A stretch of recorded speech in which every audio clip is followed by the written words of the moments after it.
हे आहे सुरवंट, फुलपाखराचं अळी। ह्या अळीपासून तयार होतात नंतर मोठं फुलपाखरू।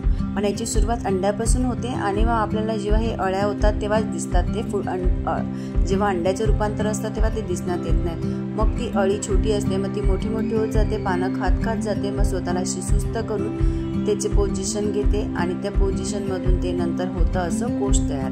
आणि कोश पण पहिला ग्रीन कलरचा असतो, नंतर त्याचं ट्रान्सफर होतं। ट्रान्सफर झाला म्हणजे ते दुसऱ्या दिवशी फुलपाखरू बाहेर येणार असं समजतं। आणि मग फुलपाखरू हे बाहेर येतं।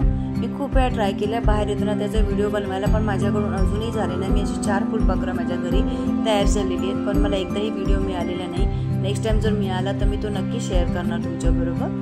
पण हे असं बाहेर आल्याच्या नंतर मला दिसलं आणि मग त्याला स्ट्रेच करायला 2.5 ते 3 तास लागले। आणि ती जेव्हा स्ट्रेच झाली पूर्ण बॉडी त्याची, तेव्हा मी असं आहे त्याला बाहेर रिलीज केलं। आणि आता किती छान दिसतंय ना हे फुलपाखरू। आता हे फुलपाखरू जाईल उडून आपल्या निसर्गामध्ये।